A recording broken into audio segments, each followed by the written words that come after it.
ब्रज रस के सामने उन्हें राज सुख अत्यंत फीका लगता था। उन्हें अनेकों बार भगवान श्री कृष्ण के प्रत्यक्ष दर्शन भी हुए थे। उनका पद आज में अखियन को फल पायो, इस तथ्य का पुष्ट प्रमाण है। सुंदर श्याम सलोने नंद नंदन पर उन्होंने अपना सर्वस्व निछावर कर दिया था। उन्होंने एक स्थल पर अपना कृष्ण अनुराग प्रकट किया है।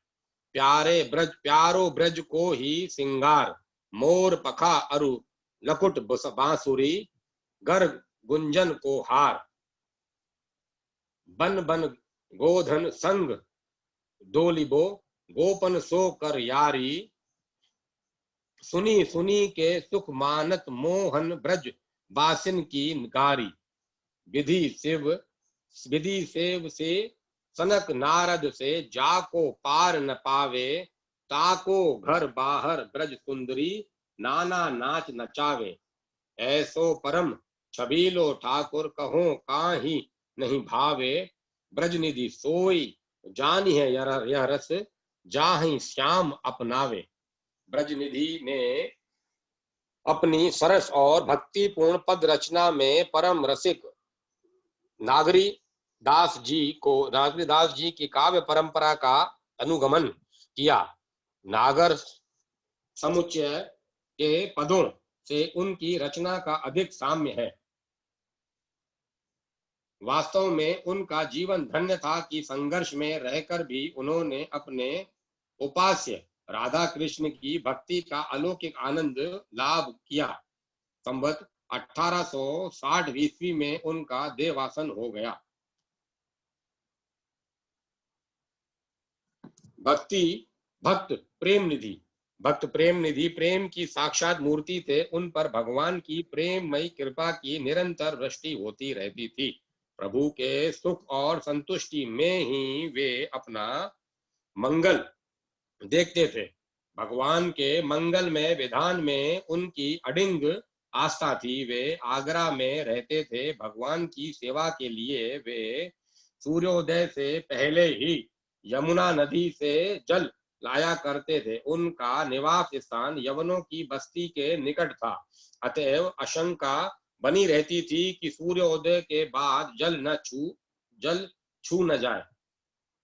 एक दिन भगवान ने भक्ति की कड़ी कसौटी पर भक्त को कसना चाहा। आधी रात के बाद ही आकाश में काली घटाएं छा गई, बिजली चमकने लगी, कहीं हाथ पसारे भी न सूझता था। मूसलाधार वृष्टि के फलस्वरूप सारी धरती कीचड़ में बदल गई। प्रेम निधि को तो प्रभु के लिए शुद्ध जल लाना था। नींद नैनों में न समा सकी। सिर पर भगवत सेवा की चिंता सवार थी। बैठकर बिहान कर रहे थे। मन ने कहा कि सूर्योदय के बाद ही जल लाना ठीक होगा। बुद्धि ने उसका समर्थन किया। हृदय ने विरोध किया कि भगवत सेवा में प्रमाद और आलस्य को तो स्थान ही नहीं।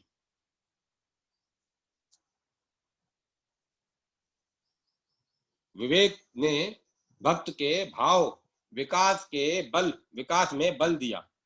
प्रेम निधि ने हाथ में गागर प्रेम निधि ने हाथ में गागर ले ही तो ली। पैर कीचड़ में लथपथ भले ही हो जाए, शरीर कालंदी के तट पर भले ही निष्प्राण हो जाए, पर सेवा के लिए जल लाने तो जाना ही था। भक्त ने गागर लेकर पैर बढ़ा दिए। भगवान के भक्त ही तो ठहरे। श्याम सुंदर नंद नंदन कोटिक कंदर्प लावण्य युक्त रासेश्वर को नित्य विहार भले ही छोड़ना पड़े, पर उनके देखते भक्त आरक्षित नहीं रह सकते। भगवान भक्त के कल्याण और सुख की निरंतर चिंता किया करते हैं। प्रेम निधि ने देखा, एक 12 साल का सुंदर बालक उनके आगे आगे मसाल लेकर चल रहा है। उन्होंने सोचा कि राजपथ का मसाली होगा, जहां तक जाए वहां तक इसके मसाल का उपयोग कर लेना चाहिए। पर आश्चर्य की बात तो यह हुई कि यमुना तट पर उनके पहुंचते ही वह बालक अदृश्य हो गया। प्रेम निधि ने उसके इस व्यवहार की ओर कुछ ध्यान ही न दिया। वे तो स्नान करके घाघर में जल लेकर जाने की बात सोच रहे थे। वे जल लेकर चलने लगे तो मसालची फिर दिख पड़ा। निवास स्थान पर पहुंचते ही मसालची अंतर्ध्यान हो गया। प्रभु की लीला भक्त से छिपी न रह सकी। प्रभु प्रेम निधि के नैनों ने घुंघराले बाल, कमल नयन, कोटि शशि विंदित मुख, सुषमा का दर्शन किया था। वे उनके वियोग में मछली के समान विरह विक्षिप्त हो उठे। हाथों को तो पाला मार गया, प्रभु का आलिंगन न कर सके। पैर तो न आगे बढ़ते थे और न ठहर पाते थे। ब्रजेश्वर के पीछे दौड़ न सके। पापी प्राण विकल हो उठे, प्रभु का स्पर्श न कर सके। भक्त ने भगवान के अदृश्य हो जाने में उनकी मंगलमयी कृपा शक्ति देखी। उनके विधान में ही संतोष की अनुभूति है। प्रेम निधि भगवान की कथा सुधा का नित्य स्वयं पान करते थे और दूसरों को भी उसका रसास्वादन कराते थे। उनकी भागवत की कथा में रसिक जनों की खासी भीड़ रहा करती थी और स्त्रियों की संख्या तो पुरुषों से भी अधिक हो रहती थी। कुछ द्वेषियों और नंदकों ने यवनाधिपय से शिकायत की थी कि प्रेम निधि तो चरित्रहीन और पतित है। भगवान जब अपने भक्त को विशेष रूप से सम्मानित करना चाहते हैं तो उनकी प्रशंसा की अभिवृद्धि के लिए नंद को आलोचकों और दोषदर्शियों की जमात सी खड़ी हो जाती है और उन पर कष्टों के बादल छा जाते हैं। यवनाधिपय ने उन्हें कारागार में बंद करवा दिया। प्रेम निधि को कारागार में बंद होने की तनिक भी चिंता नहीं थी। उन्हें तो यह बात रह रह कर पीड़ा पहुंचा रही थी कि जिस समय वे भगवान को जल पिलाने जा रहे थे, उसी समय दुष्ट सिपाही उन्हें राजसभा में पकड़ लाए। प्रभु प्यासे रह गए, उनकी तृप्ति न हो सकी। प्रेम निधि प्रत्येक क्षण यही सोच कर रहे थे कि प्रभु की प्यास किस तरह मिट सकेगी। रात को भगवान ने यवनाधिपय से स्वप्न में पानी मांगा। उसने शीघ्र ही पानी लाने का वचन दिया। भगवान ने कहा, मुझे प्यास लगी है, मैं तुम्हारे हाथ का पानी नहीं स्वीकार कर सकता। प्रेम से पानी पिलाने वाले को तुमने कारागार में बंद कर दिया है। भगवान की लीला ने उसकी आंख खोल दी। उसे अपनी भूल पर बड़ा पश्चाताप हुआ। प्रेम निधि को तत्काल ही मुक्त कर उसने उनके चरणों पर मस्तक नत कर दिया, क्षमा मांगी। रात में ही अपने आदमी के साथ उन्हें सम्मान पूर्वक घर भिजवा दिया। भक्त ने भगवान को पानी पिलाया।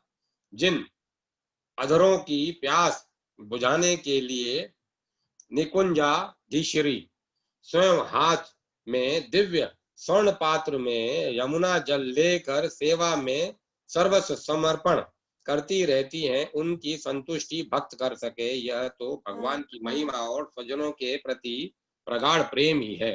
भगवान तो प्रेम के प्यासे थे। प्रेम निधि ने उनका दर्शन करके परमानंद प्राप्त किया। भक्त हिम्मत दास 19वीं शताब्दी में पन्ना राज्य के बारेच ग्राम में, जो पन्ना से लगभग 5 कोस है, श्री हिम्मत दास जी का जन्म हुआ। उनका कुल परंपरा से भगवत भक्त था। साधु अभ्यागतों का घर पर सत्कार होता था। उससे बचपन से ही हिम्मत दास की साधु संग प्राप्त हुआ था। इससे बचपन से ही हिम्मत दास जी को साधु संग प्राप्त हुआ। कथा पुराण तथा हरि चर्चा कीर्तन आदि में इनका समय बाल्यकाल से ही व्यतीत होने लगा। भगवान की कृपा से इनको पति परायणा सुशीला पत्नी मिली थी। दयाराम नाम का एक पुत्र था। ये दयाराम जी श्रीमद् भागवत के अच्छे ज्ञाता हुए। हिम्मत दास जी को भगवान का गुण कीर्तन करने में विशेष आनंद आता था। झांझ बजाते हुए कीर्तन करते करते वे विहल हो जाया करते थे। पन्ना के राज मंदिर श्री युगल किशोर जी के दर्शन करने वे नित्य पैदल झांझ बजाते हुए अपने ग्राम से आया करते थे। एक दिन जब ये कीर्तन करते झांझ बजाते गांव से पन्ना जा रहे थे, तब जंगल के मार्ग में चोर मिल गए। चोरों ने कहा, बाबा जी चिल्ला क्यों रहे हो? हम लोग चोर हैं, तुम्हारे पास तो कुछ हो धर दो यहाँ, तुम्हारे पास जो कुछ हो धर दो यहाँ। हिम्मत दास जी अपनी धुन में थे, उन्होंने कुछ सुना ही नहीं। उनको कुछ बोलते न देख चोरों ने झांझ छीन ली और डांट कर उनसे इनसे पास जो हो वह दे देने को कहा। इन्होंने कहा, भाई मेरे पास तो ये झांझ ही थी, इनको बजाकर मैं भगवान का गुण गाता था, सो तुम लोगों ने छीन ही ली। चोरों ने भी देख लिया कि साधु के पास कुछ नहीं है, अतः वे भागे। भूत की लंगोटी ही भली ये के न्यास से झांझ लेकर ही चलते बने। झांझ छिन जाने से कीर्तन में बाधा पड़ी, इससे हिम्मतदास जी को कुछ दुख हुआ। उधर थोड़ी दूर जाते ही चोर चिल्लाने लगे, ओ बाबा जी हम पर दया करो, हम अंधे हो गए हैं, हमारी आंखें अच्छी कर दो, अपनी झांझ ले जाओ। झांझ मिलने की बात सुनकर प्रसन्नता से ये अपने उनके पास दौड़ गए।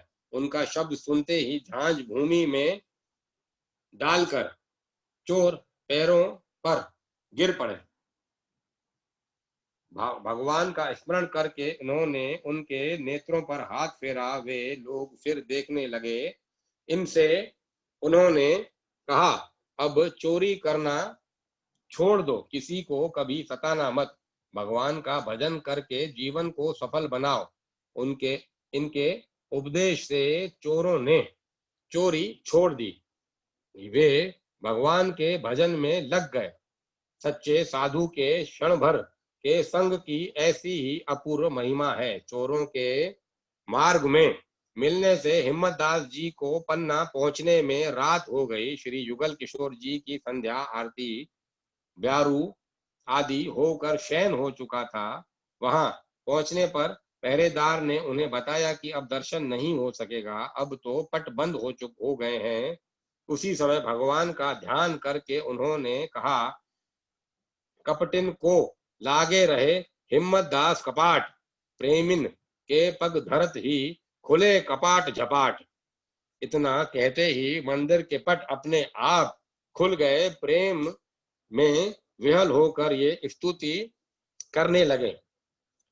ये कथा जेका हले थी, मूंखे कथा याद आई, मूंखे उन कथा ॿुधाई हुई। पाली वारो जेको जयचंद हो, त जयचंद के बाबा ॻाल्हि ॿुधाई कि मां नाथ द्वारे वियो हुअमि। त नाथ द्वारे में छा कंदा आहिनि कि वो थोड़ी देर लाइ खोलंदा आहिनि दर्शन, वो तुरंत बंदि करे छॾींदा आहिनि। त बाबा जीअं विया त बाबा विया त बाबा खे वणंदा आहिनि, भई मंदिर बंदि आहे, हाणे तव्हां दर्शन कोन थी पाईंदा। त बाबा वञी करे जीअं मंदिर खां बीठा त पंहिंजो पाण ई कपाट खुली विया, पंहिंजो पाण ई पर्दा हटी विया, ऐं बाबा दर्शन कया। त ॾिठनि सभिनी पंडनि कि बाबा जे ईंदे ई खुली विया आहिनि। सभु पंडा बाबा जे पुठियां भरिया कि त भई तव्हां चमत्कारी आहियो। त बाबा हुतां ढुक पाए करे भॼी आया, हथ न आया। इहा ॻाल्हि मूंखे ॿुधाई हुई जयचंद खे बाबा ॿुधाई हुई। पूरी विस्तार से मुझे खबर ना है, इतनी खबर है मुझे जितनी ॻाल्हि ॿुधाई। इतना कहते ही मंदिर के पट अपने आप खुल गए। प्रेम में वेयल होकर ये स्तुति करने लगे। इनके स्तुति करते करते मंगला आरती का समय हो गया। महंत गोविंद दीक्षित जी ने जब चौकीदार से यह समाचार सुना, तब इनके चरणों में जाकर प्रणाम किया। प्रातः काल महाराज पन्ना भी मंदिर में दर्शन करने आए। उन्होंने भी पट खुलने की बात सुनी। महाराज ने इनसे प्रार्थना की, आपको बरायच ग्राम से रोज रोज यहाँ आने में बड़ा कष्ट होता है, आप मेरी ओर से एक गांव स्वीकार करें और यहीं निवास करें।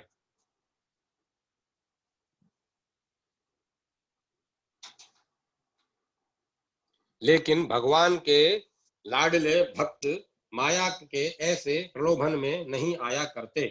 हिम्मत दास जी ने नम्रता पूर्वक महाराज की बात अस्वीकार कर दी और आरती को चूकने पर अपने ग्राम लौट गए। हिम्मत दास जी बड़े ही साधु सेवी थे। उधर से आने जाने वाले साधु इनके यहाँ ठहरा ही करते थे। इन्हें भी संतों की सेवा में बहुत कुछ मिलता था। द्रव्य का संकोच होने से ग्राम में परमेश्वरी नामक बनिए ने अनेक बार उधार सामान इन्हें लेना बनिए से अनेक बार उधार सामान इन्हें लेना पड़ता था। एक बार साधुओं की एक जमात इनके यहाँ आई। इन्होंने आदर पूर्वक उनको ठहराया और उनके भोजन का सामान लेने बनिए के यहाँ पहुंचे। बनिए ने इनको आदर पूर्वक बैठाकर पिछला हिसाब समझाना प्रारंभ किया। इनके उधार सामान मांगने पर उसने कहा, महाराज, पिछले रुपए बहुत हो गए हैं, पुराना हिसाब चुकता हुए बिना मैं उधार नहीं दूंगा। बनिए की बात उचित ही थी। हिम्मत दास बड़ी निराशा लिए घर पहुंचे। उनकी पतिव्रता पत्नी ने सब बातें सुनी। उसके सारे आभूषण साधु सेवा के में पहले ही बिक चुके थे। केवल एक नथ बाकी थी। पति को उदास देखकर उस साध्वी ने वह नथ देते हुए कहा, स्वामी, इसे देकर आप साधुओं के भोजन का सामान ले आए। हिम्मत दास को पत्नी का एकमात्र आभूषण लेते संकोच तो बहुत हुआ, पर दूसरा कोई उपाय नहीं था। नथ लेकर हिम्मत दास बनिए के पास गए। उसे गिरवी रखकर भोजन का सामान लाकर उन्होंने साधु को भोजन कराया। प्रातःकाल साधु विदा हो गए। साधुओं के चले जाने पर हिम्मत दास नदी किनारे स्नान करने चले गए। उधर भगवान उनका रूप धारण कर बनिए के पास पहुंचे और उससे रुपया लेकर नथ लौटाने को कहने लगे। बनिए ने हिसाब करके 350 रुपए मांगे। पूरा हिसाब चुकता करके नथ लिए भगवान हिम्मत दास के घर आए और बोले, यह नथ ले जाओ और पहन लो। स्त्री अपने रोज के नियम अनुसार घर लीपने में लगी थी। उसने कहा, अभी तो आप लोटा धोती लेकर नदी किनारे गए थे, इतनी देर में नथ कहाँ से ले आए? मैं ठाकुर जी का चौका दे रही हूँ, उसे चबूतरे पर रख दो। भगवान ने कहा, स्वर्ण का गहना पृथ्वी पर नहीं रखा जाता, जल्दी आकर पहन लो। स्त्री ने पास आकर कहा, मेरे हाथ तो गोबर से सने हैं, तुम ही पहना दो। अतः प्रभु ने अपने हाथों ही उसे नथ पहना दी और घर से बाहर चले गए। स्नान करके लौटने पर स्त्री की नाक में नथ देखकर आश्चर्य में हिम्मत दास जी ने पूछा, तुम्हें यह नथ कहाँ से मिल गई? स्त्री ने कहा, महाराज, बुढ़ापे में यह हंसी अच्छी नहीं लगती।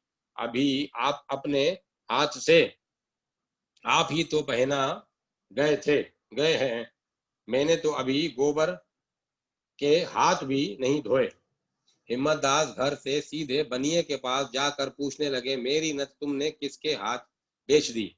बनिया बोला, आज आप यह कैसी बात कर रहे हैं? मेरा सब रुपया देकर अभी अभी तो आप नथ ले गए हैं।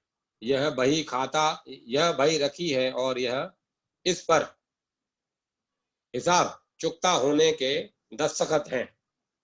अब हिम्मत दास जी के नेत्रों से आंसू की धारा चलने लगी। उन्होंने कहा, भैया, परमेश्वरी, तुम्हारा नाम सार्थक हो गया, तुम सच्चे परमेश्वर दास हो। तुम्हें भगवान ने दर्शन दिया। मैंने पता नहीं कौन सा अपराध किया है कि मुझे दर्शन नहीं हुआ। घर आकर स्त्री के सौभाग्य की भी उन्होंने प्रशंसा की। अपने दर्शन न होने के दुख से व्याकुल होकर दिन भर भूखे प्यासे रुदन करते बैठे रहे। वे रात्रि में उन्हें लगा कि कोई कह रहा है, तुम्हें वृंदावन में दर्शन होंगे। इतना सुनते ही शरीर में अद्भुत स्फूर्ति आ गई। झांझे बजाते कीर्तन की धुन में तन्मय देह की सुधि भूले वे वृंदावन चल पड़े। अपने ऐसे प्रेमी भक्त की अगवानी करने वृंदावन विहारी मोर मुकुटधारी वनमाली श्याम सुंदर वृंदावन से बाहर मार्ग में आए और भक्त से मिले।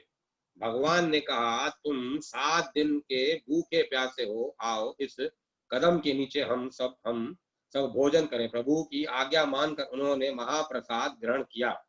फिर मिलने का वचन देकर भगवान अंतर्ध्यान हो गए। हिम्मतदास जी ने जो ही वृंदावन में प्रवेश किया कि उन्हें सब जड़ चेतन श्यामा श्याम स्वरूप ही दिखाई पड़ने लगे। दूसरे दिन श्री यमुना जी के तट पर पहुंचे तो देखते हैं कि ब्रज के जीवन सर्वस्व रत्न के हिंडोले पर श्री रासेश्वरी के साथ विराजमान है। आप तुरंत ही समीप पहुंचकर झूला झुलाने लगे।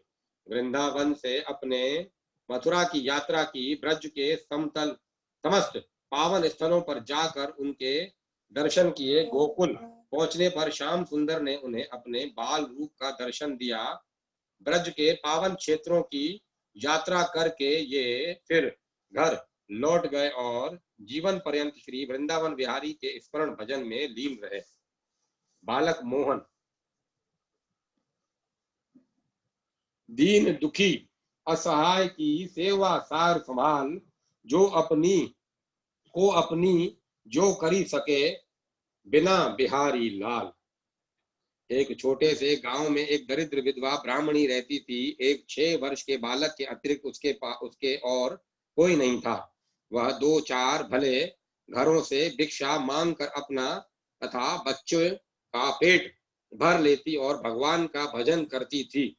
भीख पूरी न मिलती तो बालक को खिलाकर स्वयं उपवास कर लेती। गांव में संपन्न लोग भी थे, पर एक दरिद्रता दरिद्रता दरिद्रता दरिद्रता की चिंता धनियों को क्यों होने लगी। अब तक तो वह यह क्रम चलता रहा, पर अब ब्राह्मणी को लगा कि ब्राह्मण के बालक को 2 अक्षर न आए यह ठीक नहीं है। गांव में पढ़ाने की व्यवस्था नहीं थी। गांव से 2 कोस पर एक पाठशाला थी। ब्राह्मणी अपने बेटे को लेकर वहां गई। उसकी दरिद्रता तथा रोने पर दया करके वहां के अध्यापक ने बच्चे को पढ़ाना स्वीकार कर लिया।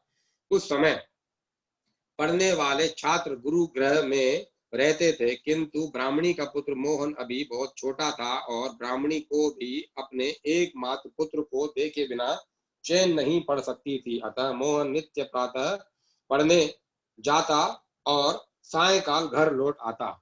2 कोस प्रातः और 2 कोस शाम को पैदल चलना पड़ता। 6 वर्ष के बालक मोहन को विद्या प्राप्त करने के लिए मार्ग में कुछ दूर जंगल था। शाम को लौटने में अंधेरा होने लगता था। उस जंगल में मोहन को डर लगता था। एक दिन गुरुजी के यहाँ कोई उत्सव था। मोहन को अधिक देर हो गई और जब वह घर लौटने लगा रात्रि हो गई। अंधेरी रात, जंगली जानवरों के शब्द, जंगल में बेचारा नन्हा बालक मोहन भय से थर थर कांपने लगा। ब्राह्मणी भी देर होने के कारण बच्चे को ढूंढने निकली थी। किसी प्रकार अपने पुत्र को वह घर ले आई। मोहन ने सरलता से कहा, माँ, दूसरे लड़कों को साथ ले जाने तो उनके नौकर आते हैं। मुझे जंगल में आज बहुत डर लगा। तू मेरे लिए भी एक नौकर रख दे। बेचारी ब्राह्मणी रोने लगी। उसके पास इतना पैसा कहाँ से कि नौकर रख सके। माता को रोते देख मोहन भी रोने लगा। उसने कहा, माँ, तू रो मत। क्यों, क्या हमारे और कोई नहीं है?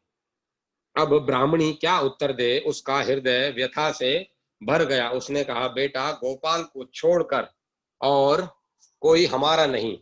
बच्चे की समझ में इतनी सी बात आई कि कोई गोपाल उसका है। उसने पूछा, गोपाल कौन है? वे क्या लगते हैं मेरे? कहाँ रहते हैं वे? ब्राह्मणी ने सरल भाव से कहा, वे तुम्हारे भाई लगते हैं। सभी जगह रहते हैं, परंतु सहज में नहीं दिखते। संसार में ऐसा कौन सा स्थान है जहां वे नहीं रहते? लेकिन उनको तो देखा था ध्रुव ने, प्रहलाद ने, गोकुल के गोपों ने। बालक की समझ में आए ऐसी बातें ये नहीं थी। उसे तो अपने गोपाल भाई को जानना था। वह पूछने लगा, गोपाल मुझसे छोटा है या बड़ा? अपने घर आते हैं या नहीं? माता ने उसे बताया, तुमसे वे बड़े हैं और घर भी आते हैं।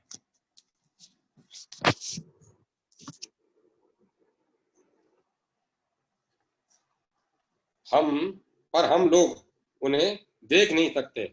जो उनको पाने के लिए व्याकुल होता है, उसी के पुकारने पर वे उसके पास आते हैं। मोहन ने कहा, जंगल में आते समय मुझे बड़ा डर लगता है। मैं उस समय खूब व्याकुल हो जाता हूँ। वहां पुकारूं तो क्या गोपाल भाई आएंगे?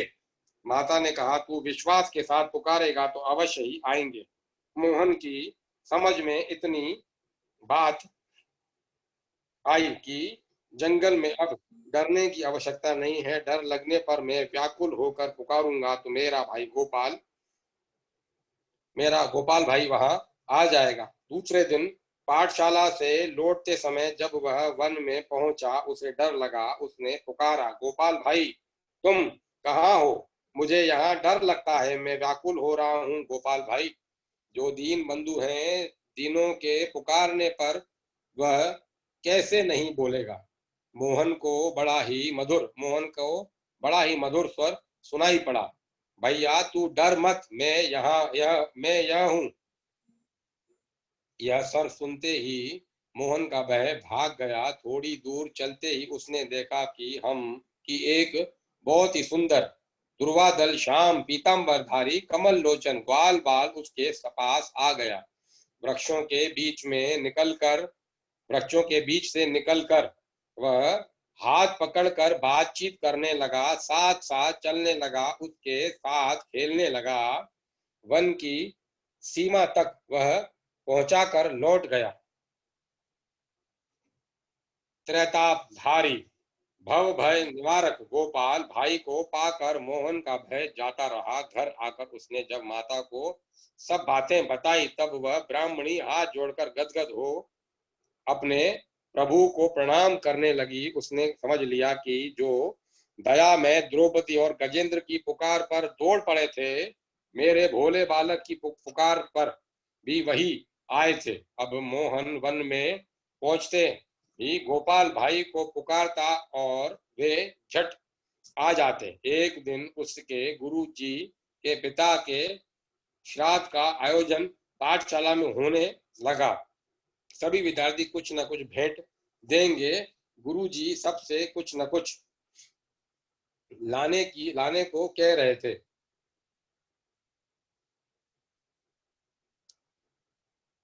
मोहन ने भी सरलता से पूछा, गुरुजी मैं क्या ले आऊं? गुरुजी को ब्राह्मणी की अवस्था का पता था। उन्होंने कहा, बेटा ला तुमको कुछ नहीं लाना होगा। लेकिन मोहन को यह बात कैसे अच्छी लगती, सब लड़के लाएंगे तो मैं क्यों न लाऊं? उसके हठ को देखकर गुरुजी ने कह दिया, अच्छा तुम एक लोटा दूध ले आना। घर जाकर मोहन ने माता से गुरुजी के पिता के श्राद्ध की बात कही और वह भी यह भी कहा कि मुझे एक लोटा दूध ले जाने की आज्ञा मिली है। ब्राह्मणी के घर में था क्या जो वह दूध ला देती? मांगने पर भी उसे दूध कौन देता?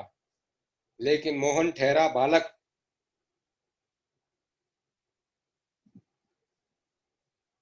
वह रोने लगा। अंत में माता ने उसे समझाया, तू गोपाल भाई से दूध मांग लेना, वे अवश्य प्रबंध कर देंगे। दूसरे दिन मोहन ने जंगल में गोपाल भाई को जाते ही पुकारा और मिलने पर कहा, आज मेरे गुरुजी के पिता का श्राद्ध है, मुझे एक लोटा दूध ले जाना है। माँ ने कहा है कि गोपाल भाई से मांग लेना, सो मुझे तुम एक लोटा दूध लाकर दो। गोपाल ने कहा, मैं तो पहले से यह लोटा भर दूध लाया हूं, तुम इसे ले जाओ। मोहन बड़ा प्रसन्न हुआ। वह लोटा उसे लेट वो लोटा लेकर ऐसी उमंग में भरा चला, जैसे उसे राज्य मिल गया हो। पाठशाला में गुरुजी दूसरे लड़कों के उपहार देखने और रखवाने में लगे थे। मोहन हंसता हुआ पहुंचा। कुछ देर तो वह प्रतीक्षा करता रहा कि उसके दूध को भी गुरुजी देखेंगे, पर जब किसी का ध्यान उसकी ओर न गया तब वह बोला, गुरुजी मैं दूध लाया हूँ। ढेरों सामग्रियां संभालने में लगे गुरुजी ने कोई उत्तर नहीं दिया। मोहन ने कई बार जब उन्हें स्मरण दिलाया तब झंझला कर बोले, जरा सा दूध लाकर यह लड़का कान खाए जाता है, जैसे इसने हमें निहाल कर दिया। इसका दूध किसी बर्तन में डालकर हटाओ इसे यहाँ से। मोहन अपने इस अपमान से खिन्न हो गया। उसका उत्साह चला गया। उसके नेत्रों से आंसू गिरने लगे।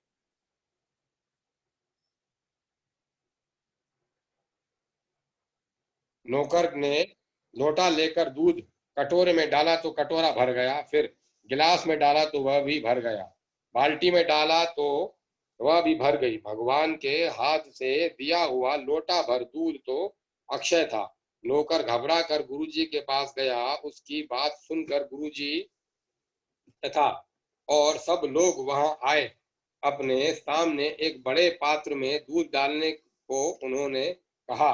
पात्र भर गया पर लोटा तनिक भी खाली नहीं हुआ। इस प्रकार कई बड़े बड़े बर्तन दूध से भर गए। तब अब गुरुजी ने पूछा, बेटा तू दूध कहाँ से लाया? सरलता से बालक ने कहा, मेरे गोपाल भाई ने दिया। गुरुजी और चकित हुए।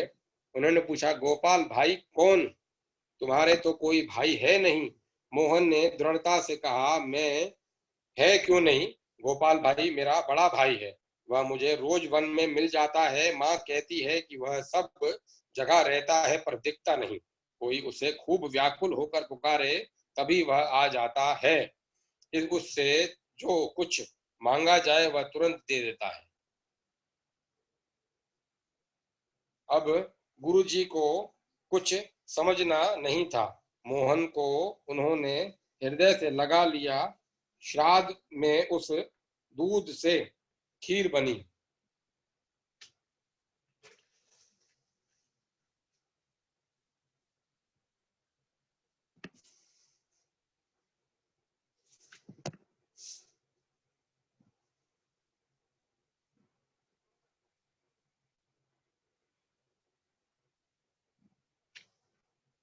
और ब्राह्मण उसका स्वाद वर्णन करते हुए तृप्त नहीं होते थे।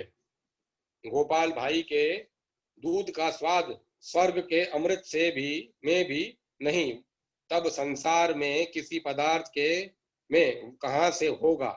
उस दूध का बना श्रद्धान पाकर गुरुजी के पितृ तृप्त ही नहीं हुए। माया से माया के दुस्तर पारावार से पार भी हो गए। श्राद्ध समाप्त हुआ। संध्या को सब लोग चले गए। मोहन को गुरुजी ने रोक लिया था। अब उन्होंने कहा, बेटा मैं तेरे साथ चलता हूँ, तू मुझे अपने गोपाल भाई के दर्शन करा देगा न? मोहन ने कहा, चलिए। मेरा गोपाल भाई तो पुकारते ही आ जाता है। वन में पहुंचकर उसने पुकारा। उत्तर में उसे सुनाई पड़ा, अब तुम अकेले तो हो नहीं, तुम्हें डर तो लगता नहीं, फिर मुझे क्यों बुलाते हो? मोहन ने कहा, मेरे गुरुजी तुम्हें देखना चाहते हैं, तुम जल्दी आओ। गोपाल भाई आ तो गए झटपट, पर आए तो मोहन के लिए जो मोहन के जब मोहन के गुरुजी से जब मोहन ने गुरुजी से कहा, आपने देखा मेरा गोपाल भाई कितना सुंदर है? गुरुजी कहने लगे, मुझे तो कुछ दिखता नहीं, मैं तो यह प्रकाश मात्र ही देख रहा हूँ। अब मोहन ने कहा, गोपाल भाई तुम यह क्या खेल कर रहे हो? मेरे गुरुजी को दिखाई क्यों नहीं पड़ते? उत्तर मिला, तुम्हारी बात दूसरी है, तुम्हारा अंतःकरण शुद्ध है, तुम में सरल विश्वास है, पास अतः मैं तुम्हारे पास आता हूँ। तुम्हारे गुरुदेव को जो प्रकाश दिख गया, उनके लिए वही बहुत है। उनका इतने से ही कल्याण हो जाएगा। उस अमृत भरे स्वर को सुनकर गुरुदेव का हृदय गदगद हो गया। उनको अपने हृदय में भगवान के दर्शन हुए।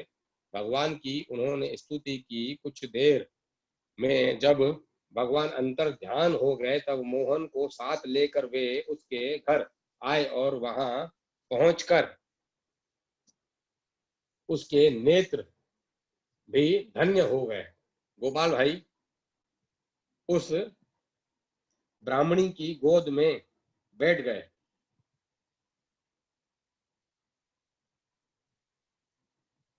और माता के नेत्रों की अश्रुधारा उनकी काली घुंघराली अलकों को भिगो रही थी। माता को शरीर की सुधि बुद्धि ही नहीं थी। भक्त ललिता चरण परम पावन भूमि चित्रकूट के समीप एक छोटे से गांव में आज से कई 100 वर्ष पूर्व एक वैश्य परिवार में ललिताचरण का जन्म हुआ था। ठीक भादोबदी अष्टमी के दिन, भादों की अष्टमी हिंदू मात्र के लिए अत्यंत पुनीत है। इसी पुण्य पर्व पर ललिताचरण ने माता की कोख को धन्य किया। चरित ललिताचरण अपने माता पिता का एकमात्र लाडला लाल था। इस कारण उनका अमित स्नेह और अपार दुलार उस पर अहर्निश बरसता रहता। वह उनकी आंखों का तारा था। उसका एक क्षण का भी बिछोह उनके लिए असहाय था। पिता दुकान पर रहते और माता घर का काम काज करती। प्रातः काल स्नान आदि से निवृत्त होकर पिता श्री हनुमान चालीसा का पाठ करते और माता तुलसी के थाल थाह में जल देती, सूर्य नारायण को अर्घ देती और फिर हनुमान जी को पत्र पुष्प तथा प्रसाद चढ़ाती। यही उनका नित्य नियम था। ललिता भी माता के साथ ही लगा रहता और उसके सभी कृत्यों को एक कौतूहल भरी दृष्टि से देखता। बचपन में जो संस्कार पड़ जाते हैं वे कच्चे घड़े पर खिंची हुई रेखा के समान कभी मिटते नहीं। ललिता को 5-7 वर्ष की उम्र में ही श्री हनुमान चालीसा कंठस्थ हो गया और वह बड़े प्रेम से अपनी माता के साथ बैठकर श्री हनुमान जी को एक पाठ सुनाता।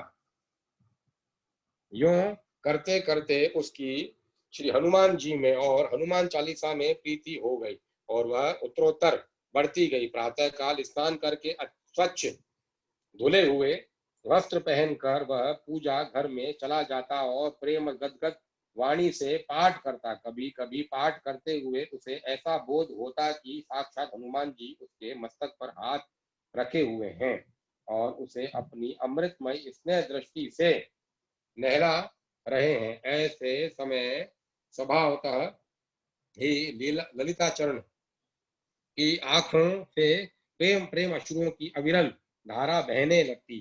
पाठ बंद हो जाता और एक विचित्र दिव्यो दिव्योन्माद में घंटों निकल जाते। माता पिता को अपने बच्चे की इस भगवत प्रीति से अपार आनंद मिलता।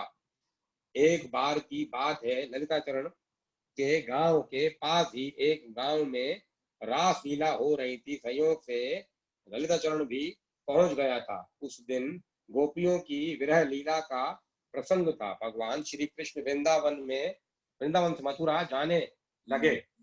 गोपियां नाना प्रकार विलाप करती हुई, लोक लाज आदि की परवाह न करती हुई ऊंचे स्वर से चिल्ला चिल्ला कर हा गोविंद, हा दामोदर, हा माधव कह कह कर रुदन करने लगी।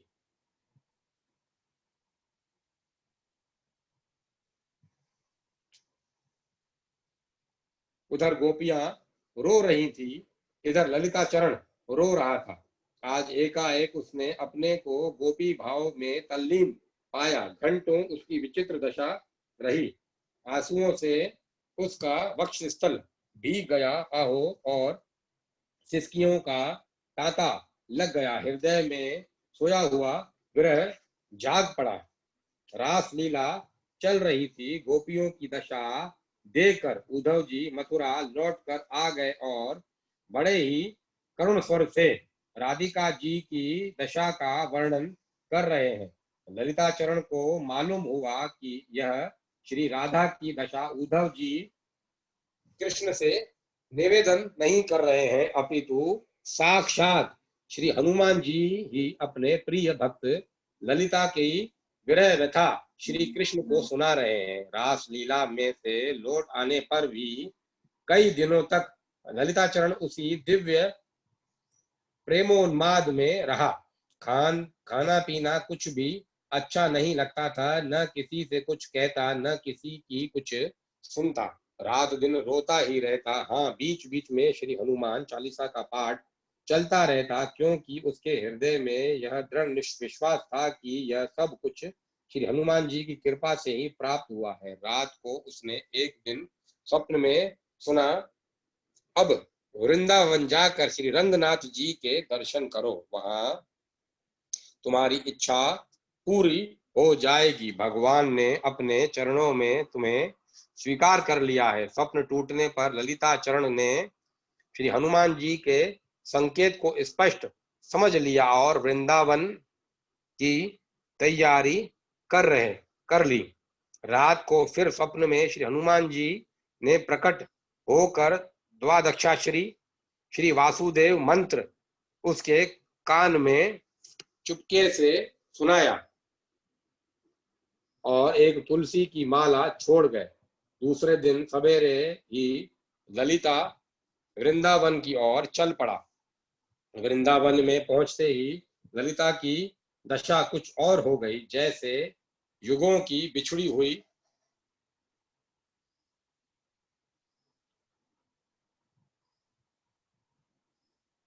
पत्नी अपने पति के घर आ गई हो। जीव मात्र उस प्रियतम से मिलने के लिए व्याकुल है। वह यहाँ रुकता है, वहां रुकता है, परंतु यहाँ वहां की किसी भी चीज से उसे कभी सांत्वना नहीं मिलती। ललिता सीधे श्री रंगनाथ जी के मंदिर में पहुंचा। शरीर धूल से भरा है, केशों में लटें पड़ गई हैं, परंतु प्रेमी को शरीर से क्या नाता। दिन भर ललिता श्री रंगनाथ जी के मंदिर की सीढ़ियों पर बैठा रहता और रात को नगर से दूर करील की कुंजों में चला जाता। वहां उसे भगवान की लीलाओं के दर्शन होते। कभी गोपाल कृष्ण की माखन चोरी देखता, तो कभी गोपियों के साथ नृत्य करते भगवान के रास का दर्शन करता, तो कभी चीर हरण का। एक एक करके सारी लीलाएं उसके सामने खुलती जाती। कभी कभी वह स्वयं रास में सम्मिलित होकर भगवान के साथ नाचता।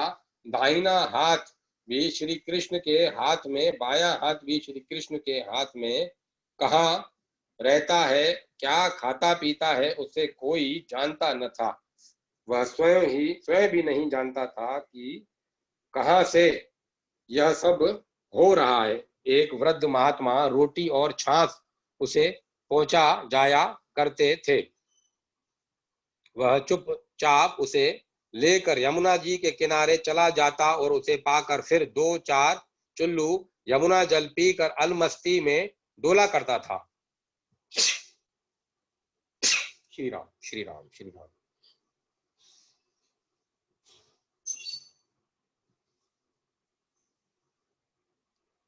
हनुमान जी की दी हुई तुलसी की माला गले में थी और उनका दिया हुआ वासुदेव मंत्र हृदय में अखंड रूप से जागृत।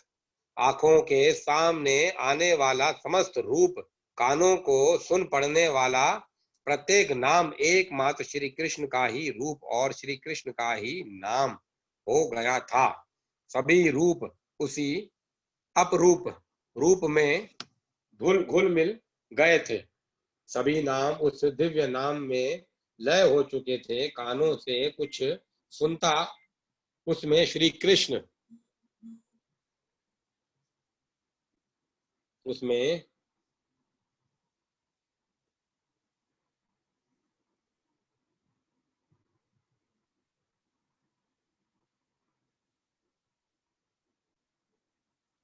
कानों से जो कुछ सुनता उसमें श्री कृष्ण ही सुनाई पड़ते, आंखों से जो कुछ देखता उसमें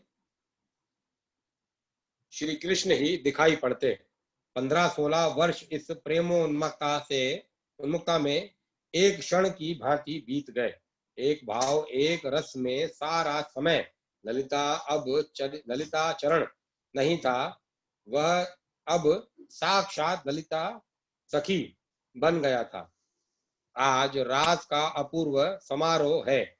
समस्त वृंदावन की कुंजों में दिव्य उन्माद नृत्य कर रहा है। ललित त्रिभंगी श्याम सुंदर ने वंशी बजाई।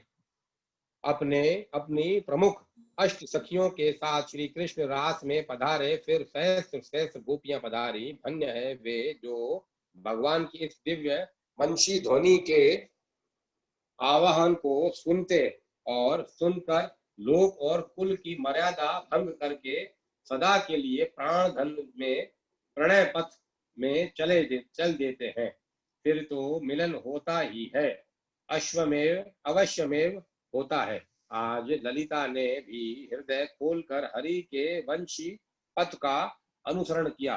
रास मंडली में उसे भगवान ने सम्मिलित कर लिया और फिर भगवान ने सखी ललिता जी को संकेत किया। उन्होंने भगवान का गुप्त संकेत समझकर ललिता को अपने हृदय में छिपा लिया। ललिता में लीन हो गया। भगवान की प्रेरणि का पद पा लिया। उसके बाद वृंदावन में श्री रंगनाथ जी की सीढ़ियों पर वह पागल फिर नहीं दिखाई दिया। दिखता कहां से, वह तो अपने स्वरूप में प्रवेश कर गया। भक्त हरिदास। लगभग 200 वर्ष की बात है। श्री वृंदावन के में यमुना तट पर मनोरम स्थली में रामानंदी वैष्णव समुदाय श्री हरिदास जी महाराज अपने शिष्यों के साथ निवास कर रहे थे। उस पुण्य भूमि की शोभा विचित्र थी। महात्मा श्री हरिदास जी को अलौकिक प्रेम प्राप्त था। हृदय में केवल प्राणाधार के दर्शनों की ही प्रबल वासना थी। उठते बैठते सोते जागते वे भगवान के गृह में प्रेम आश्रु बहाया करते थे। उत्कंठा ने बढ़ते बढ़ते विशाल स्वरूप धारण कर लिया था। रात में जाग करके भगवत दर्शनों की प्रतीक्षा करते हुए वे भगवान से प्रार्थना किया करते थे। उनके हृदय में विरह और दीनता का मानो सागर ही उमड़ पड़ा। उस महासमुद्र में महात्मा जी डूब गए। विरह में विहल होकर उन्होंने अपना सर्वस्व प्यारे को समर्पण कर दिया। दीन वत्सल प्रेम सिंधु करुणा निधान भगवान भी भक्त का विरह नहीं सह सके और तत्क्षण प्रकट हो गए। महात्मा जी निर्निमेष नेत्रों से उनका दर्शन करने लगे। मनोहर मुस्कान युक्त मुखारविंद पर घुंघराले केश छिटक रहे थे। मणियों से मंडित मुकुट दिव्य वर्ण के पुष्पों से सुशोभित था। कानों में कुंडल झलमला रहे थे। नेत्रों में मनोहारिणी चितवन थी। सुकुमार अंगों पर झलक रहा था। वनमाला चरणों तक लटक रही थी। महात्मा जी इस रूप माधुरी में हो गए।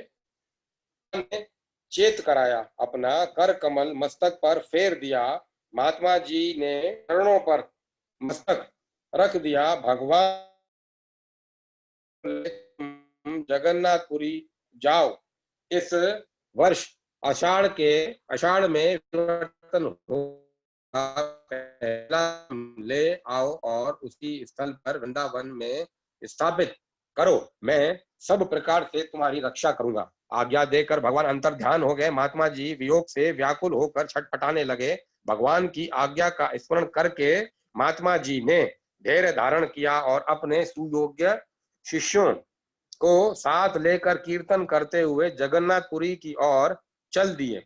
बेहड़ वन, सर सरिताएं, पर्वत तथा कंटका कीर्ण मार्ग को तय करते हुए 4 महीने में महात्मा जी जगन्नाथपुरी पहुंचे। मार्ग का घोर परिश्रम पुरी में पदार्पण करते ही दूर हो गया और हृदय में दिव्य आनंद भर गया। तीर्थ यात्रा, रथ यात्रा का महोत्सव तो था ही, दूसरे विग्रह परिवर्तन का भी योग था। 36 वर्ष के पश्चात जब 2 आषाढ़ आते हैं तब श्री जगन्नाथ जी के कलेवर बदले जाते हैं।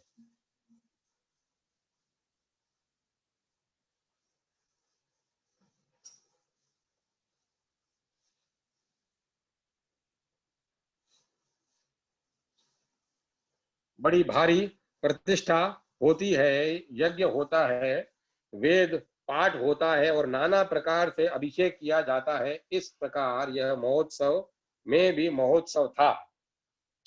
इस समय जगन्नाथपुरी में लाखों यात्री दूर दूर देशों से आए हुए हैं। आनंद का समुद्र उमड़ रहा है। इसी समय हमारे श्री हरिदास जी वहां आ पहुंचे। अभिषेक होने में 4 दिन शेष थे। महात्मा जी ने पुजारियों के पास जाकर अपना परिचय दिया और भगवान की आज्ञा उन्हें कह सुनाई। पुजारियों ने कहा, हमको कुछ भी अधिकार नहीं, आप राजा साहब से मिले। श्री महात्मा जी राजा साहब से मिलने गए। राजा साहब ने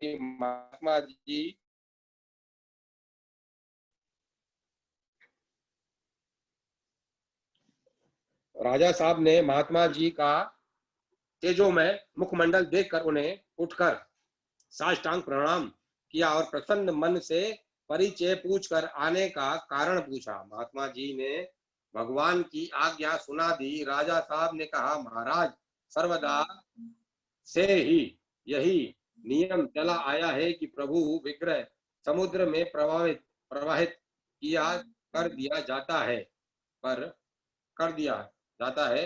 आज हमें नई प्रणाली कैसे चला सकते हैं? महाराज, हम इस कार्य के लिए असमर्थ हैं। आपको भगवान की आज्ञा हुई होगी, किंतु हमको तो भगवान की आज्ञा नहीं हुई, अतः क्षमा।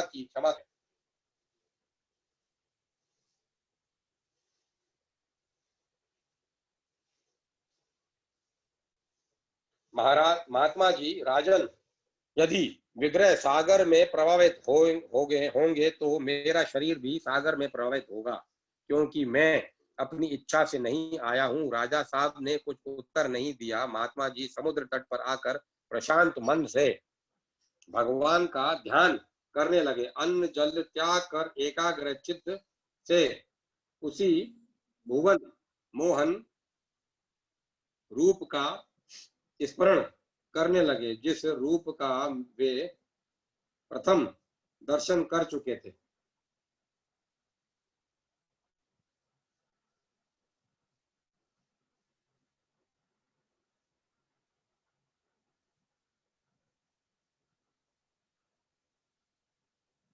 अर्धरात्रि का समय है। राजा अपने महल में शयन कर रहे हैं। उन्होंने देखा श्री जगन्नाथ जी प्रकट हुए। उनके मुखारविंद पर कुछ क्रोध झलक रहा है। मेघ के समान गंभीर वाणी से बोले, वे साधु मेरी आज्ञा से ही आए हैं।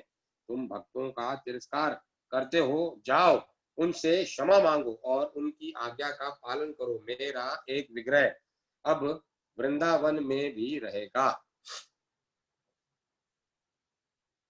राजा साहब अत्यंत भयभीत हो गए और जाग पड़े।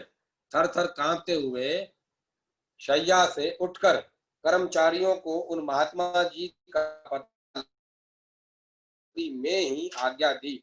बहुत ढूंढ खोजने के अनंतर पता लग गया। राजा साहब समुद्र तट पर उसी समय जाकर महात्मा जी के चरणों पर गिर पड़े और बारंबार प्रणाम याचना करने लगे। अभिषेक के अनंतर राजा साहब ने एक विशाल रथ में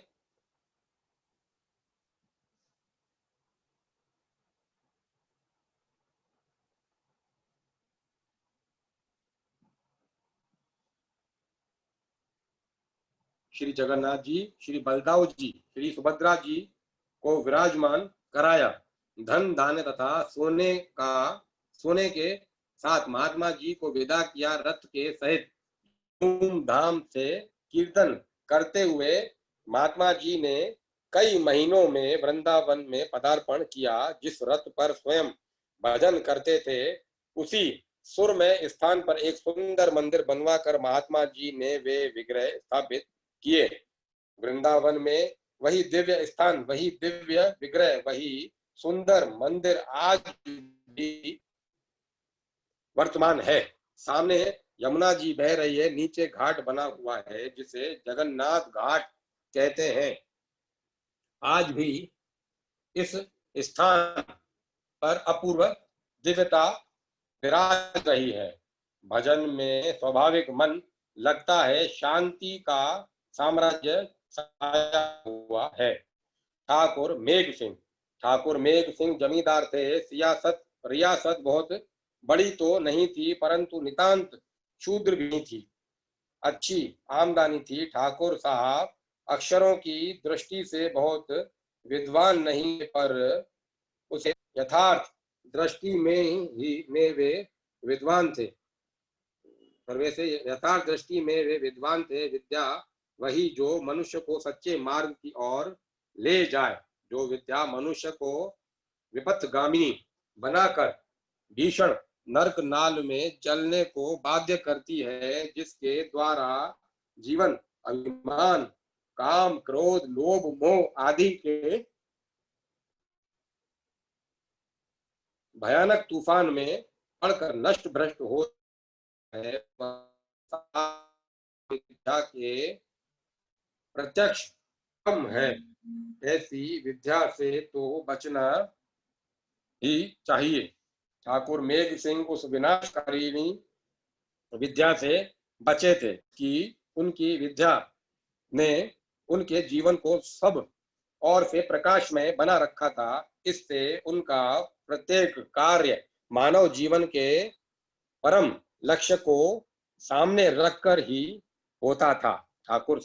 ठाकुर साहब की प्रजा प्रियता और न्यास से सभी लोग प्रसन्न थे। उनका प्रत्येक न्याय प्रजावत्सलता और सर्वहित की दृष्टि से दयापूर्ण ही होगा। में भी किसी कठिनाई का सामना नहीं करना पड़ता था। भगवान के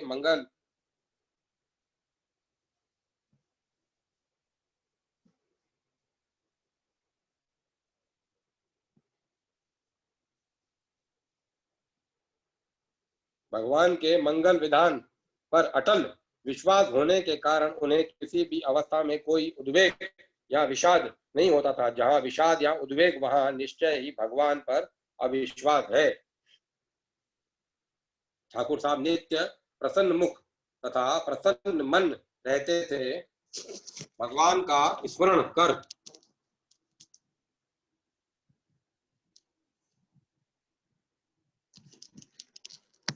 भगवान का स्मरण तो उनके जीवन में श्वास क्रिया की भांति अनिवार्य हो गया था।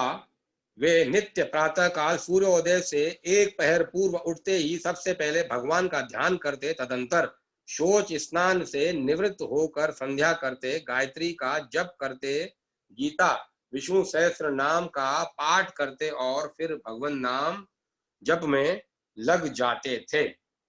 जप के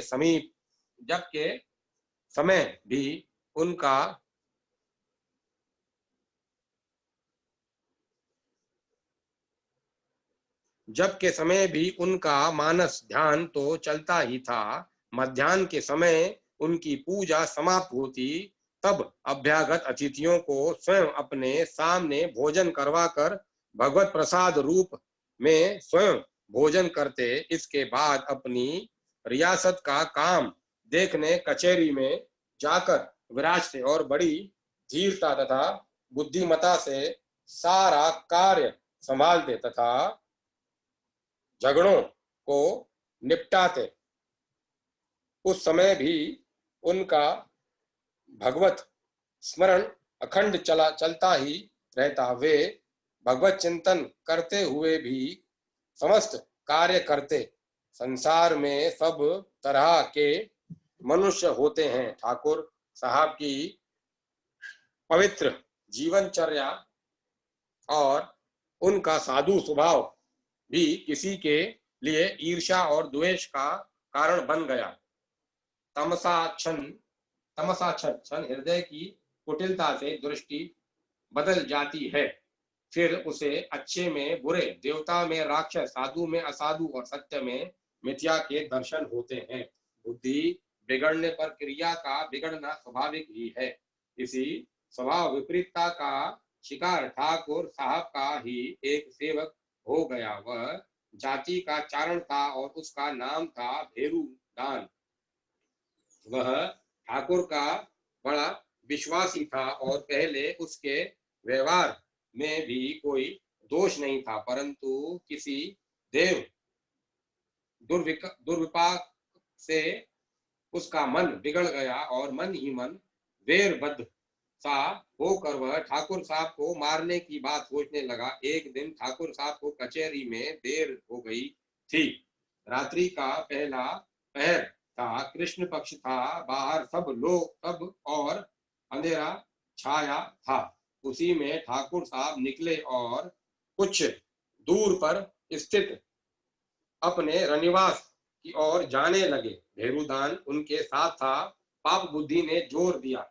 भेरूदान ने कटार निकाली। एक बार हाथ कांपा, परंतु पाप की प्रेरणा से पुनः सावधान होकर उसने अंधेरे में अपने साधु स्वभाव स्वामी पर वार कर दिया। परंतु भगवान का विधान कुछ और था।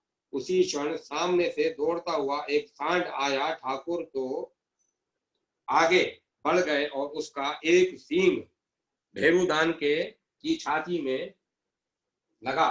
कटार हाथ में लिए भेरूदान गिर पड़ा। हाथ उलट गया था। इससे कटार जाकर नाक पर लगी। नाक का अगला हिस्सा कट गया। भेरूदान चिल्लाया। क्षणों में यह घटना हो गई। ठाकुर साहब समीप ही थे। चिल्लाहट सुनकर लौटे। सांड तो आगे निकल गया था। उन्होंने जमीन पर पड़े हुए भेरूदान को उठाया। वह छाती पर लगी सींग की चोट से तथा नाक की पीड़ा से बेहोश हो गया था। ठाकुर साहब ने पुकार कर रनिवास से नौकरों को बुलाया। भेरूदान को उठाकर वे निवास में ले गए। बाहर चौपाल में चारपाई डलवा कर उसे सुलवा दिया। दीपक आ ही गया था। देखा तो उसकी मुट्ठी में खून से भरी तेज धार कटार है और नाक से खून बह रहा है। मुट्ठी ऐसी जकड़ गई थी कि कटार उसमें से गिरी नहीं। ठाकुर यह दृश्य देखकर अचरज में पड़ गया। उन्हें सड़क सांड के द्वारा गिराए जाने का अनुमान था, पर मुट्ठी में कटार रहने तथा नाक के कटने का पूरा रहस्य वे नहीं जानते थे। यद्यपि उन्होंने अंधेरे में भेरूदान को अपने पर वार करते हुए से देखा था, लेकिन इस रहस्य की जानने की चिंता में न पड़कर वे उसे होश में लाने का यत्न करने लगे। मुट्ठी खोलकर कटार निकाली, नाक धोई, उस पर चूना लगाया, छाती पर कोई दवा लगाई और सिर पर पानी डालकर स्वयं हवा करने लगे। घर के नौकरों के सिवाय और कोई वहां था नहीं, इसीलिए ठकुराइन भी वहां आ गई थी। वे भी हवा करने लगी। इस सेवा और उपचार से भेरूदान को भीतर होश तो जल्दी हो गया, परंतु छाती की पीड़ा के मारे उसकी आंखें नहीं खुली। वह वैसे ही पड़ा रहा। इधर ठकुराइन ने एक प्रसंग छेड़ दिया और उसमें नीचे लिखी बातें हुई। ठकुराइन चारण जी की छाती में सांड के सींग से चोट लग गई, यह तो होनी की बात है, पर इन्होंने अपने हाथ में कटार क्यों ले रखी थी? यही आप पर वार कहीं आप पर वार करने का तो इनका मन नहीं था। ठाकुर साहब ने भेरूदान को अपने ऊपर वार करते से देखा था, परंतु उनके साधु मन ने उस पर कोई संदेह नहीं आने दिया। उन्होंने अनुमान किया कि अंधेरे में मेरी रक्षा के लिए ही इन्होंने कटार हाथ में ले रखी थी। अब तो उनके मन में कोई बात थी ही नहीं। ठाकुरायन के प्रश्न से उनकी फिर कुछ जागृति सी हुई, पर संदेश उन्हें पवित्र मन में संदेह क्यों होता? उन्होंने कहा, तुम पगली तो नहीं हो भेरूदान? मेरा अति विश्वासी साथी है, यह मेरे ऊपर कटार चलाएगा, इस प्रकार का संदेह करना भी पाप है, संभव है इसने मेरी रक्षा के लिए कटार हाथ में ले रखी हो। ठाकुरायन, आपकी रक्षा की वहां क्या आवश्यकता थी? मेरे पापी मन में तो यही बात जचती है कि चारण के मन में बुराई थी, पर भगवान ने आपकी रक्षा की। ठाकुर देखो, मेरी समझ से तो तुमको ऐसा नहीं सोचना चाहिए। किसी पर भी संदेह करना पाप है। फिर भला तुम तो यह जानती हो ही जानती ही हो कि हम लोगों को जो कुछ भी भोग प्राप्त होते हैं, सब हमारे श्री गोपाल जी की देख रेख में तथा उन्हीं के विधान के अनुसार होते हैं, पर वे परम मंगल में है, अतएव इनके उनके विधान भी मंगल में हैं। मुझे कटार लगती तो भी उनके मंगल विधान से ही लगती, न लगी तो भी मंगल विधान से ही। मैं तो समझता हूं कि भैरोदान को जो चोट लगी है, इससे भी उसका कोई मंगल ही हुआ है। मुझे मारने का प्रयास यह क्यों करता? मुझे तो पूरा विश्वास है कि भगवान सबका मंगल ही करते हैं। मैं अपने भगवान से कातर प्रार्थना करता हूं, दया में प्रभु, भैरोदान मेरा परम विश्वासी है। मेरे मन में कभी किसी प्रकार भी किसी की या इसकी बुराई करने की कोई भावना न आई हो, तो इसकी पीड़ा अभी शांत हो जाए, और इसके मन में यदि कोई दुर्भावना आई हो तो उसका भी समूल नाश हो जाए। यह यदि इसके किसी पाप का फल हो तो नाथ, वह फल मुझको भुगता दिया जाए, और इसकी शारीरिक तथा मानसिक पीड़ा और उसके कारणों का विनाश हो जाए। यूं प्रार्थना करते करते ठाकुर साहब की आंखों से आंसुओं की धारा बहने लगी। उनकी इस दशा को देखकर तथा उनके पवित्र भावों से प्रभावित होकर ठाकुरायन का हृदय भी द्रवित हो गया। उसने भी रोते हुए भगवान से प्रार्थना की, नाथ, मैंने जो चारण जी पर संदेह किया है, इस पाप के लिए मुझे क्षमा कीजिए और चारण जी को शीघ्र पीड़ा से मुक्त कर दीजिए। भैरोदान को भीतरी होश था कि उसने ये सारी बातें सुनी। जो जो सुन रहा था त्यों ही त्यों उसका मन बदलता जा रहा था, और उसके मन में अपनी करनी पर पश्चाताप हो रहा था। पश्चाताप की आग से उसका हृदय कुछ शुद्ध हुआ। फिर जब ठाकुर साहब ने भगवान से प्रार्थना की, तब तो उसका हृदय सर्वथा निर्मल हो गया, और क्षणों में ही उसकी छाती की पीड़ा भी सर्वथा शांत हो गई। उसने आंखें खोली और उठकर वह ठाकुर साहब के चरणों में गिर पड़ा। ठाकुर साहब इस बीच भगवान के ध्यानंद सुधा सागर में डूब गए थे। उन्हें पार की कोई सुधि नहीं थी। ठाकुरायन भी भावना वेश में बेसुध थी। कुछ देर चारण दोनों के चरणों में लौटता रहा। जब भगवत प्रेरणा से ठाकुर ठाकुरायन को बाहर चेतना हुई, तब उन्होंने अपने चरणों पर पड़े भैरोदान को अश्रुओं से चरण पखाड़ते पाया। ठाकुर ने उसको उठाकर हृदय से लगा लिया। भैरोदान ने अपने को छुड़ाते हुए रोक कर कहा, मालिक, मेरे जैसा महापापी मेरे जैसा महापापी मैं ही हूँ। मालिक, मेरे जैसा महापापी मैं ही हूँ। आप मुझ पापी का स्पर्श मत कीजिए। मैं नरक का पीड़ा महा पामर व्यर्थ ही आप में दोष देखकर आपको मारने चला था। भगवान ने बड़ी दया की जो सांड के रूप में आकर मेरे नीच आक्रमण से आपको बचा लिया। आपको क्या उन्होंने नाक काटकर उचित शिक्षा आपको क्या उन्होंने नाक काटकर उचित शिक्षा दी और मुझको बचा लिया और ऐसा बचाया कि मेरे पादक के मूल का ही उच्छेद कर दिया। यह सब आपकी सहज साधुता और भगवत प्रीति का चमत्कार है। मेरा मन पश्चाताप की आग से जल रहा है। मैं इसका समुचित दंड चाहता हूँ, तभी मुझे तृप्ति होगी। ठाकुर साहब ने हंसते हुए कहा, भैरुदान, तुम जरा भी चिंता न करो। मुझे पहले जैसे तुम मुझे पहले जैसे प्यारे थे, अब उससे भी बढ़कर प्यारे हो।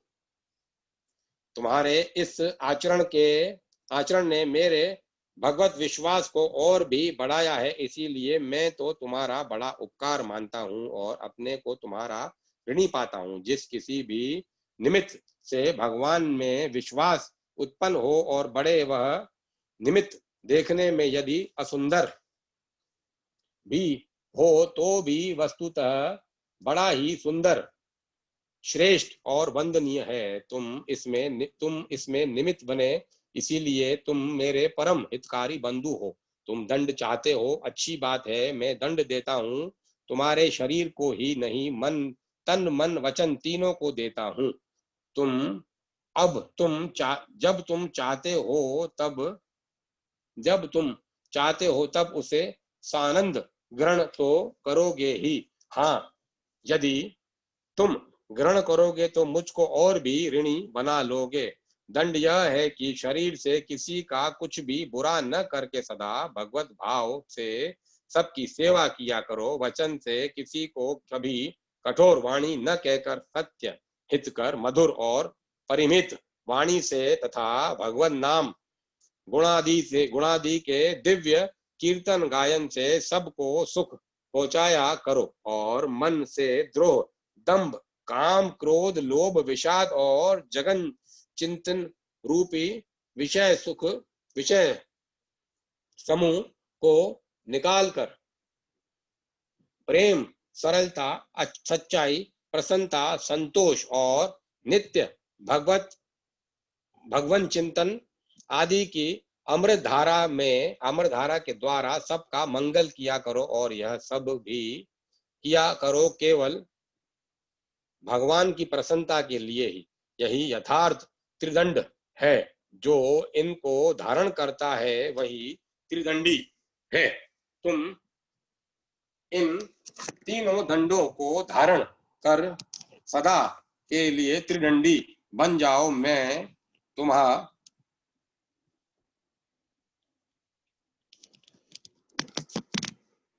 तुम्हारा बड़ा उपकार मानूंगा। इन सारी बातों के होने पर ठाकुर साहब की भगवत स्मृति निरंतर अशूण बनी रही। कहना नहीं होगा कि भेरुदान का जीवन ही पलट गया और ठाकुर मेघ सिंह जी के बर्ताव और संग से वह परम साधुता को प्राप्त कर नित्य भगवत विश्वासी बन गया। ठाकुर मेघ सिंह के एक ही कुमार था, सज्जन सिंह। 16 वर्ष की उम्र थी। शील, सौंदर्य और गुणों का भंडार था। वह अभी 3 ही महीने हुए उसका विवाह हुआ था। भगवान के विधान से वह एक दिन घोड़े से गिर पड़ा और उसके मस्तक में गहरी चोट आई। थोड़ी देर के लिए तो वह चेतना शून्य हो गया, परंतु कुछ ही समय बाद उसको चेत हो आया। यथा साध्य पूरी चिकित्सा हुई, पर घाव में कोई सुधार नहीं हुआ। होते होते घाव बढ़ गया और उसका जहर सारे शरीर में फैल गया। अब उसका निश्चय हो गया कि सज्जन सिंह के प्राण नहीं बचेंगे।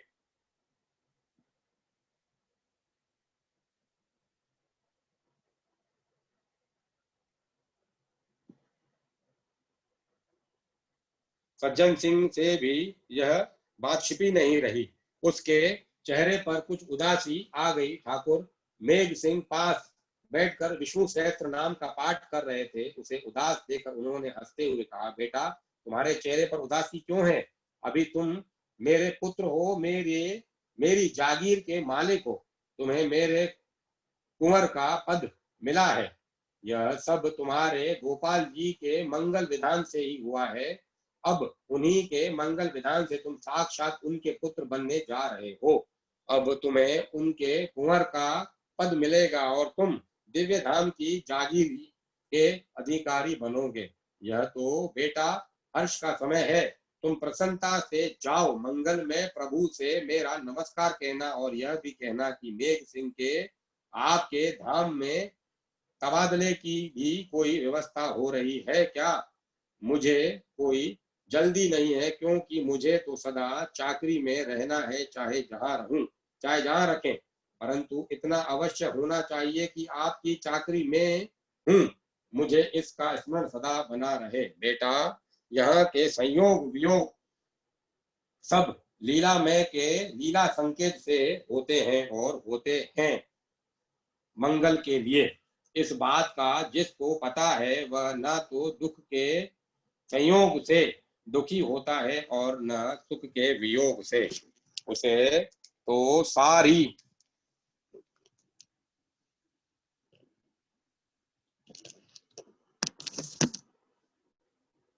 उसे तो सारी समय उसे तो सभी समय, सभी संयोग वियोगों में, सभी दुख सुखों में सदा अखंड सुख, अखंड शांति और अखंड तृप्ति का अनुभव होता है। तुम भगवान के मंगल संकेत से ही यहाँ आए और उनके मंगल संकेत से मंगलमय की चरण धूलि प्रत्यक्ष प्राप्त करने जा रहे हो, इसमें जरा भी संदेह मत करो। संशयवान का ही पतन होता है। विश्वासी तथा श्रद्धालु तो हंसते हंसते प्रभु के धाम में चला जाता है। तुम श्रद्धा को दृढ़ता के साथ पकड़े रखो।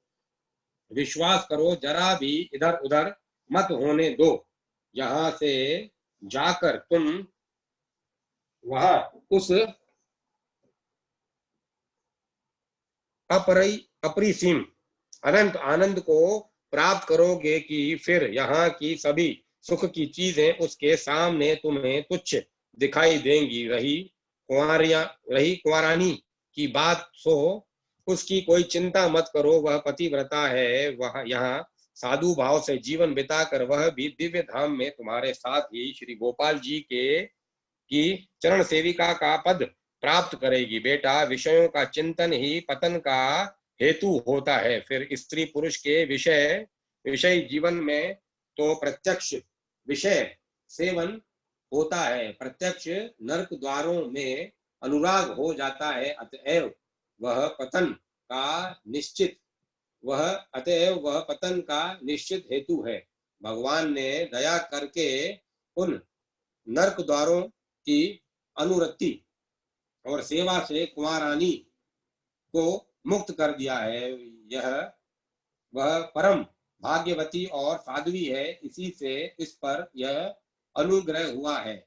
वह तपोमय जीवन बिताएगी और समय पर भगवान के दिव्य धाम में तुमसे आ मिलेगी। तुम्हारी माता को तो भगवान के मंगल विधान पर अखंड विश्वास ही है ही, बस उसे तो सर्वत्र सर्वथा मंगल ही दिखता है। बेटा तुम सुख से यात्रा करो, स्वयं हंसते हंसते और सबको हंसाते हंसाते हुए जाओ।